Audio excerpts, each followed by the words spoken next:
सभी देवता लोग दैत्य के पास जाते हैं। दैत्य के पास गए और बोले कि भैया चलो समुद्र मंथन करेंगे। बोले समुद्र मंथन से क्या होगा? बोले समुद्र मंथन से अमृत निकलेगा। बोले उससे क्या फायदा? बोले अमृत पी लेंगे जब ना तो हम कितनों लड़ाई करेंगे, लड़ाई झगड़ा तो हमारा होते रहता है, कितनों लड़ाई करेंगे फिर मरने वाला कोई नहीं है। दैत्यों को बात जम गई। बोले बात तो ठीक कह रहे हैं, है कि नहीं? तो बोले ठीक है। सब तैयार हो जाते हैं, जाते हैं सीधे। बोले क्या करें पहले? बोले मथानी बनाना पड़ेगा। तो बोले मथानी किसका बनाएंगे? बोले इतना बड़ा समुद्र है तो मंदराचल पर्वत को बनाना पड़ेगा। गए सीधे मंदराचल पर्वत को उठाए, लेकिन गणेश जी का पूजन नहीं किया। भाई कोई भी काम करने से पहले गणेश जी को प्रणाम जरूर करना चाहिए, तो काम निर्विघ्नता पूर्वक संपन्न होता है। जो काम आरंभ करने से पहले गणेश जी का पूजन नहीं करता, उसके कार्य में रुकावट आ जाता है। गणेश जी का पूजन नहीं किया तो वो ही छूट गया हाथ से, पर्वत छूट गया और सबके देवता और दैत्य के हाथ पैर जो है टूट गए। दैत्य किनारे लग गए। बोले हमको भाई अब समुद्र मंथन जो है नहीं करना है। भगवान बोले भैया ऐसा है, चलो मत उठाओ, हम ही उठा के रख देते हैं। भगवान अपने एक हाथ में जो है मंदराचल पर्वत को उठा करके समुद्र के किनारे ला करके रख देते हैं। अब बात आई इसकी, रस्सी किसका बनाए? रस्सी बनाने की बात आई। तो रस्सी बनाने के लिए वासुकी नाग के पास गए। वासुकी नाग से निवेदन किया भैया आप मथानी में रस्सी बन जा। बोले अच्छा हमको क्या फायदा होगा? बोले हमको भी अमृत चाहिए। सबने एक स्वर में कहा चलो आपको भी रस्सी देंगे। अब पकड़ने की बात आई, किधर पकड़े? अब भगवान जानते थे कि जो मुख की तरफ पकड़ेगा मंथन होगा, भाई सांप को खींचेंगे तो मुख की तरफ जहर तो निकलेगा। तो भगवान थोड़ी सी युक्ति लगाई यहाँ पे कि भैया मुख की तरफ दैत्य लोग पकड़ेंगे तब बनेगा। भगवान ने उल्टी बात कही घुमा फिरा करके।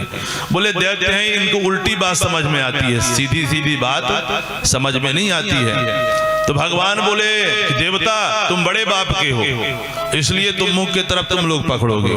दैत्य का अच्छा हमको छोटे मोटे बाप का समझ रखा है का? हम ही मुख तरफ पकड़ेंगे। बोलिए राधे राधे। अब भगवान तो यही चाहते थे, मुख की तरफ कौन पकड़ लिए? दैत्य लोग। कुछ लोगों को जो है उल्टी बात समझ में आती है। एक पंडिताइन जी थी।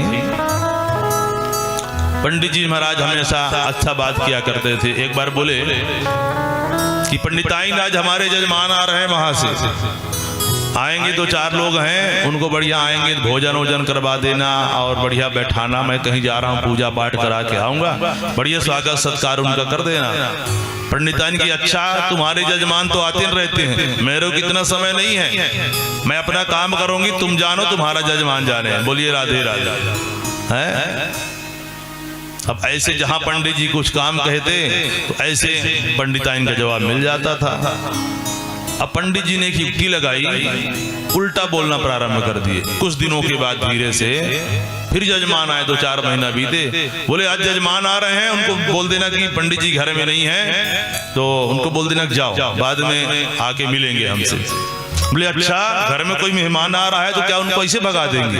आ रहे हैं तो उनको बैठाएंगे, नाश्ता कराएंगे, भोजन कराएंगे, खिलाएंगे, तब हम विदा करेंगे। तुम्हारी जब को तुम्हारी बुद्धि क्या हो गई है? इतने बड़े पंडित हो और बुद्धि भी नहीं है। बोलिए राधे राधे। अब पंडित जी महाराज हमेशा जो है उल्टी उल्टी बातें जो है अब कहें तो पंडिताइन सीधी सीधी काम जो है कर देंगे। अब तीर्थ यात्रा जाने का विचार हुआ कुछ दिनों के बाद महाराज जी को। तो सोचे सीधे कहूंगा तीर्थ यात्रा करने को चलना है तो बोल देगी नहीं जाऊंगा, नहीं जाना है। उल्टी बात बोले पंडित जी कि तीर्थ यात्रा में जाना है लेकिन मैं अकेले ही जाऊंगा, तुमको नहीं जाना है। अच्छा शास्त्र क्या कहता है? तीर्थ यात्रा दोनों को साथ में करना चाहिए, मैं भी चलूंगी। मैं 4 दिन पहले तैयार हो जाऊंगी और तैयार हो जाती है तीर्थ यात्रा जाने के लिए। जैसे हरिद्वार पहुंचते हैं गंगा जी में स्नान करते हैं। पंडित जी महाराज स्नान किए, बढ़िया गंगा जी में जाके डुबकी लगाई, लेकिन गंगा जी के प्रभाव के कारण वहां महाराज जी के मुख से सीधी सीधी बात निकल जाती है, अरे पंडिताइन ज्यादा दूर मत जाइयो, धारा जल का बहुत तेज है। पंडिताइन बोली कि इतने दूर से आई हूं, मैं किनारे नहावे आई हूं, मैं तो जाऊंगी बीच धार में नहाऊंगी। और जैसे बीच में जाती है तो गोविंदाय नमो नमः, बोलिए राधे राधे। तो कुछ लोगों को जो है उल्टी बात ही समझ में आती है। तो दैत्यों को भी उल्टी बात समझ में आई। भगवान बोले मुख की तरफ पकड़ना है, तो बोले हम ही पकड़ेंगे। और यहाँ पे जैसे पकड़े, अब बात आई जो है मंथन की, तो किनारे में रखे थे। अब ला करके जैसे मंदराचल पर्वत को समुद्र में सब कोई रखे, मंदराचल पर्वत जो है समुद्र में डूबने लगा नीचे। भगवान दिव्य कच्छप रूप धारण करते हैं और अपने पीठ पर जो है मंदराचल पर्वत को धारण कर लेते हैं। बोलो कच्छप भगवान की जय। कच्छप अवतार भगवान ने यहाँ पे धारण किया है। समुद्र मंथन जो है प्रारंभ हो जाता है। और जैसे समुद्र मंथन प्रारंभ होता है कि सबसे पहले कालकूट विषाग्नि प्रकट हो जाती है, कालकूट विष प्रकट हो जाती है।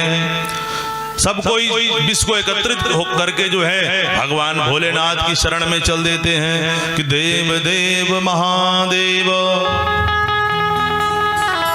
देव देव महादेव, भूतात्मन भूत भावनः, त्राहिना शरणपन्ना, त्रैलोक्य दहनात् विषाद। अरे प्रभु रक्षा करिए, रक्षा करिए, रक्षा करिए। इस विष से चराचर जीव जला जा रहा है। इतना भयंकर भाई जहर जब पियोगे तब ना आदमी मरता है, लेकिन वो इतना तेज जहर था कि उसके जहर के केवल निकलने से चराचर विश्व में संकट उत्पन्न हो गया था। उसको लेकर गए, भोलेनाथ से निवेदन किया। भोलेनाथ जो है अपने दोनों हाथ में कर कमल में लेकर के विष को जो है पीना प्रारंभ कर देते हैं कि ततः करतली कृत्यम व्यापी हालाहलम विषम अभक्षयन महादेव कृपया भूत भावना। ऐसे कर करके अपने करतल में लिया है और भगवान का राम का पहला अक्षर बोला है रा करके मुख में लिया, लेकिन अंदर सोचा कि अंदर पेट में जाएगा तो मेरे भगवान राम जी रहते हैं, वहां नहीं, तो अपने कंठ में ही रोक लिया है। जिसको अंदर नहीं जाने दिया और कंठ में जैसे रोका, कंठ विकटन भगवान भोलेनाथ का नीला हो जाता है। भगवान भोलेनाथ का एक नाम और हो जाता है नीलकंठ। बोलो नीलकंठ भगवान की जय हो। हरि और हर दोनों एक ही हैं, उसमें कोई अंतर नहीं है। हरि जो है रहते हैं हर के हृदय में और हर के हृदय में जो है हरि रहते हैं।